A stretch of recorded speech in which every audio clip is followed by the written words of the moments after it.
मेरे प्यारे बच्चों, आप सभी को नमस्कार। क्या हाल है भाई? अमित कुमार, अंश गुप्ता, सुमित, छवि, वगीस कुमार, हीरालाल किंचकी, अंकुर मिश्रा, राजेश कुमार, इंद्राज, सरस्वत, तेजपाल यादव,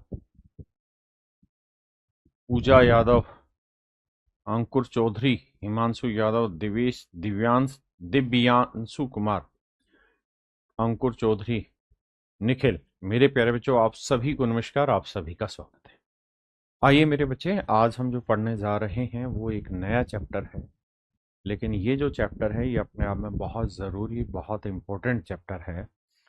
कारण क्या है कि आप किसी भी चैप्टर में जाएंगे, किसी भी चैप्टर में क्वेश्चन की कैलकुलेशन करेंगे, तो वहां आपको दो शब्दों की सबसे ज़्यादा ज़रूरत पड़ेगी। एक एलसीएम और दूसरा मेरे बच्चे एचसीएफ।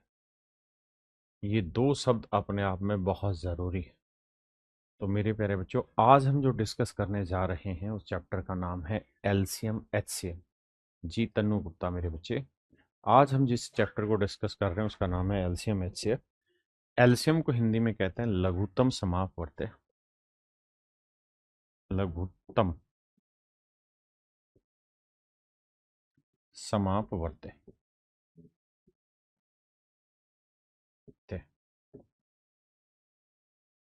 इंग्लिश में इसे हम लिखते हैं लोवेस्ट कॉमन मल्टीपल।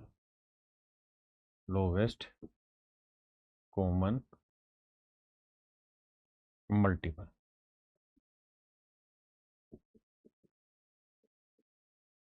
और दूसरी चीज है मेरे बच्चे एचसीएफ, जिसे हम जीसीडी के नाम से भी बोलते हैं।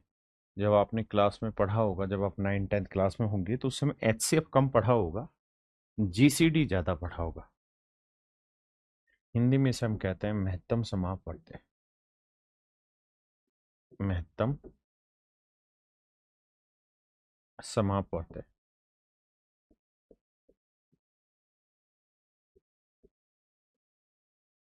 महत्तम समापवर्त्य, इंग्लिश में इसे हम कहते हैं हाईएस्ट कॉमन फैक्टर। और ये जो जीसीडी है, इसकी फुल फॉर्म को हम लिखते हैं greatest common divisor. Greatest common divisor, इसे मेरे राजा हम कहते हैं ग्रेटेस्ट कॉमन डिवाइजर। तो आज मेरे बच्चे विकास यादव जी, हर हर महादेव, सुमन राय जी, आज हम मेरे बच्चे जो पढ़ने की कोशिश करेंगे वो एलसीएम और एचसीएफ पे गहन अध्ययन करेंगे। हिंदी में इन्हें क्या कहते हैं वो मैंने समझा। लेकिन कोई भी चीज पढ़ने से पहले हमें दो शब्दों पे बहुत अच्छे से गुजरना होगा।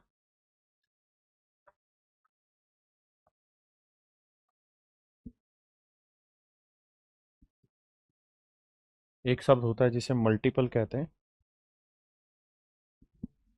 हिंदी में मेरे बच्चे इसे गुणज कहते हैं, और देसी भाषा में कहें तो पहाड़े कह सकते हैं। और दूसरी जो चीज है मेरे बच्चे वो है फैक्टर, जिसे हम गुणनखंड कहते हैं।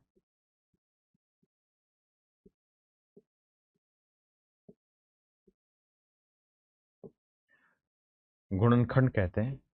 अच्छा, फैक्टर का ही एक और नाम है डिवाइजर, और डिवाइजर को हम भाजक कहते हैं। हमें सबसे पहले इन दोनों शब्दों को बहुत गहराई में समझना होगा, इनका अर्थ पकड़ना होगा, उसके बाद ही मेरे बच्चे हम कुछ समझ पाएंगे। देखिए यार, जिन्होंने भी चैप्टर नंबर ऑफ फैक्टर पढ़ा होगा या पढ़ेंगे, गुणनखंडों की संख्या, वो इस चीज को और अच्छे से समझ पाएंगे। देखिए मैथ क्या है ना, कंप्लीट अपने आप में कोई भी चैप्टर पूरा नहीं है। अगर हम एलसीएम एचसीएफ पढ़ रहे हैं तो ये कंप्लीट नहीं है। ऐसे ही हर एक चैप्टर छोटा छोटा अनकंप्लीट है। लेकिन जब हम पढ़ लेंगे ना सारे चैप्टर, तो ये अपने आप ऑटोमेटिकली कंप्लीट होते रहेंगे। फैक्टर की समझ एलसीएम में लगेगी, एलसीएम की समझ फैक्टर ढूंढने में लगेगी, तो ये सारी चीजें धीरे धीरे आपस में कंबाइंड होती, कॉम्प्लीमेंट्री, एक के साथ दूसरी अच्छे से समझ में आती है। मेरे बच्चे, मैं आपको एक शब्द कह रहा हूं कि भाई 12 जो है ना, इसके मुझे मल्टीपल बताओ क्या होंगे, पहाड़े बताओ। तो आप कहेंगे देखिए सर, पहाड़े बहुत आसान है। तो 12 के पहाड़े होंगे 12, 24, 36, 12 चौक 48, 12 पंजे 60, 12 छिक 72, 12 साते 84, 12 अठे 96, 12 निन्मे 61, 12 दहें 120, 12 11 132, 12 12 144, ऐसा चलता ही रहेगा जी खुशी जी। तो ये कहानी लगातार चलती रहती है। तो दो बात समझिएगा। पहली बात कि जो सबसे छोटा मल्टीपल होता है वो नंबर खुद होता है। यानी अगर 12 का आप मल्टीपल ढूंढने जा रहे हैं तो सबसे छोटा मल्टीपल 12 खुद होगा।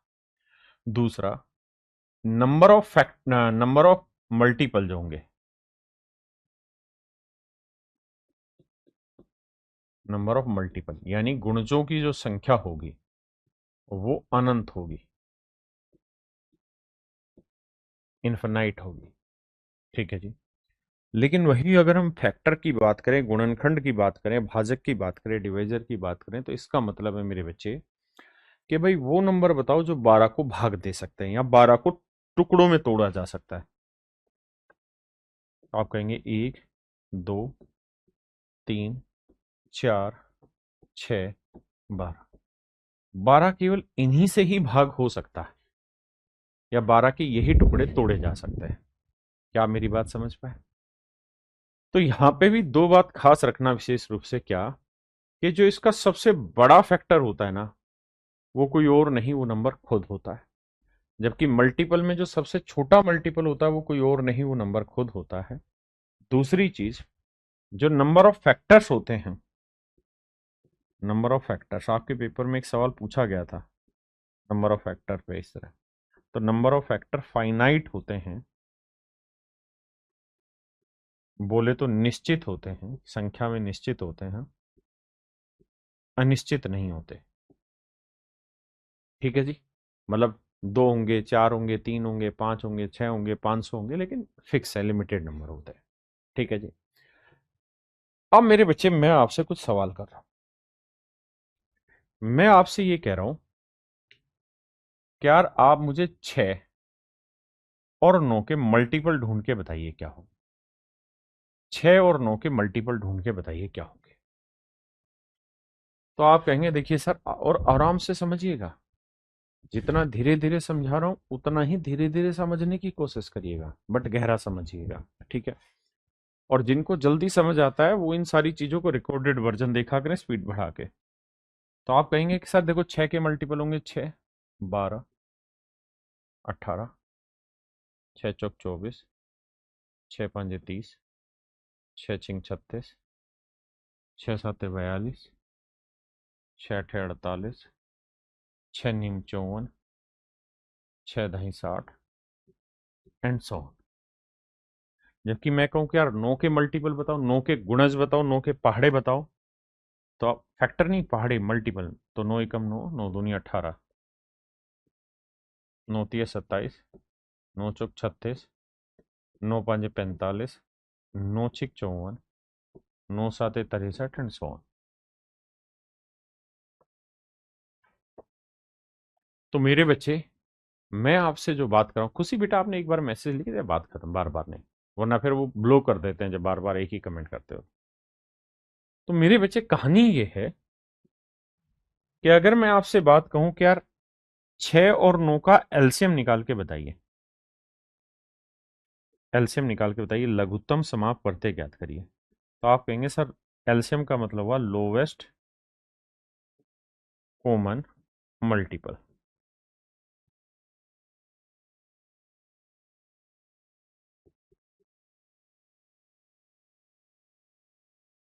हिंदी में बोले तो लघुत्तम समापवर्त्य।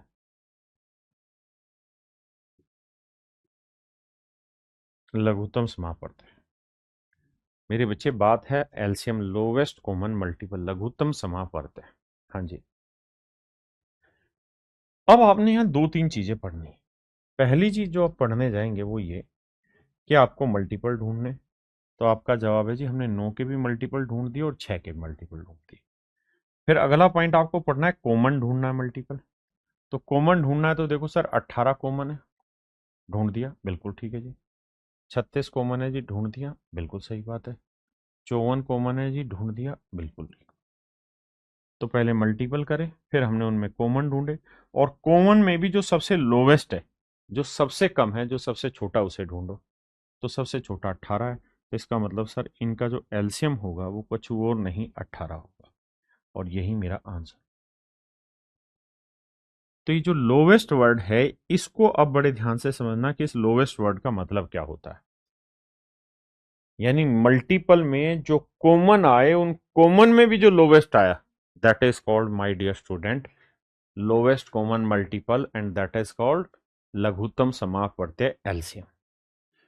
लेकिन क्या इस तरीके से हम पेपर में सवाल कर पाएंगे? जवाब है नहीं, इस तरीके से सर आप सवाल नहीं कर। तो क्या किया जाए? तो सर एक ज्ञान की बात बता रहा हूं, उसको सीखिए। तो आपको और हमें मिलके करना ये चाहिए, आपको और हमको मिलके करना ये चाहिए यहाँ पे, कि कोई ऐसी विधि निकाली जाए कि एलसीएम जल्दी से ढूंढा जाए। तो जब अपन छोटी क्लासों में पढ़ते थे स्कूल में, तो ऐसे एलसीएम निकालते थे। भाई दोनों किसी से भाग हो रहे हैं कॉमन, हाँ जी 3 से, तो भाग दो, 3 दूनी 6, 3 तिया 9। अब नहीं हो रहे तो 2 से भाग दोगे 1, 3, 3 से भाग दोगे 1, 1। ये विधि सबने सीखी होगी। अब इनका गुना करो, तो 3 गुना 2 गुना 3 गुना 1, तो 3 दूनी 6 तिया 18, एलसीएम आया 18। लेकिन अब सच बात यह है कि इस मेथड से एलसीएम निकालना बहुत लंबा हो जाएगा, और हमारे पास इतनी जगह भी नहीं होती।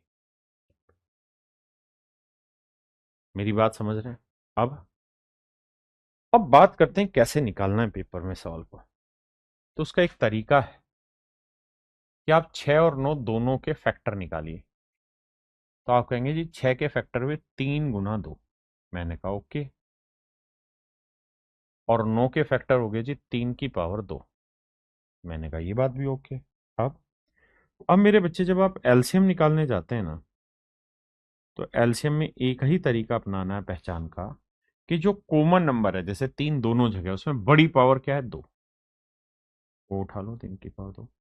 और जो कॉमन नहीं है वो सब उठा लो जो बच गया, यानी तो मेरे बच्चे 3 का वर्ग 9, 9 दूनी 18, मेरा सही उत्तर होगा 18। अब हम धीरे धीरे इन्हीं चीजों पर प्रैक्टिस करेंगे। मैं ये उम्मीद करता हूं कि आपको फैक्टर ढूंढने आते होंगे, नहीं आते होंगे तो मैं बीच में एक एक दो दो सवालों पे समझाऊंगा। अब हम पहली टाइप पर आते हैं, एलसीएम की। और पहला ही सवाल आपके पेपर का क्वेश्चन है, 148 और 185 का एलसीएम बताइए। हम ऑप्शन से भी जाएंगे, लेकिन अभी नहीं। अभी कोशिश और प्रयास केवल सीखने का होना चाहिए। देखिए मेरे भाई, 148 के टुकड़े करें। जो मेरे नादान हैं मेरे बच्चे, वो ऐसे करेंगे, 148 के टुकड़े 2 से काटेंगे, 2 साते 14, 2 चौक 8, 2 तिया 6, 2 साते 14, और 37 प्राइम नंबर है, किसी से नहीं कटेगा। तो ये आया 2 की पावर 2 गुना 37। हाँ, अगर मैं स्टूडेंट होता तो मैं ये कहता कि यार मैंने डिविजिबिलिटी पढ़ा है, तो बस ये बता दो कि 148 किससे भाग हो रहा है। तो मैं कहूंगा यार 2 से भी हो रहा है और 4 से भी हो रहा है, तो 4 से सीधा भाग दूंगा। 4 एकम 4, 4 तिया 12, 4 7 28, तो 4 गुना 37, 4 का मतलब 2 की पावर 2। ये नंबर ऑफ फैक्टर में आपने कहानी सीखी। अब आते हैं 185 पे। जो मेरी तरह मूर्ख हैं वो ऐसे लिखेंगे, 5 से काटेंगे, 5 तिया 15, 5 साते 35, तो भाग जाएगा, नहीं 37 आ गया। तो ये वाला होगा मेरे बच्चे 5 गुना 37। इसको हम लिखेंगे 5 गुना 37। अब मेरे बच्चे हमें ये देखना है, दोनों का एलसीएम अगर मुझे लेना है, तो सबसे पहला काम मेरा और आपका मिलके ये होना चाहिए कि हम इस सवाल में ये ढूंढें कि कॉमन चीज क्या है। तो जवाब है 37। तो जो कॉमन है उसे ढूंढ लिया जी, 37। अब अब बाकी जो बच गया सब कुछ, तो 2 की पावर 2, 5। जो कॉमन है उसमें बड़ी पावर, बाकी जो सब कुछ बच गया उसे सोल्व करो। तो 5 चौक 20, 20 को 37 से करेंगे 0, 2 7 14, 2 3 6 1 7। तो आंसर आएगा मेरे बच्चे 740। ऑप्शन सी मेरे भाई करेक्ट आंसर। अच्छा, इसी सवाल को अगर मैं ऑप्शन से जाता और अगर मैंने डिविजिबिलिटी पढ़ा हुआ है तो मैं सवाल को ऐसे करता कि देखो सर, अपने को एक बात पल्ले पड़नी चाहिए कि यहां से 5 कॉमन आ रहा है, बिल्कुल ठीक है, 5 और 37 आ रहा था। यहां से मुझे नहीं पता क्या कॉमन आ रहा है, लेकिन ये तो पता है कि 4 से भाग जा रहा है, तो 4 आ। तो एलसीएम में 5 से भी भाग जाना चाहिए, 4 से भी भाग जाना चाहिए। और 5 से कोई संख्या तभी भाग जाएगी जब आखिरी अंक 0 या 5 हो, तो यहां तो नहीं।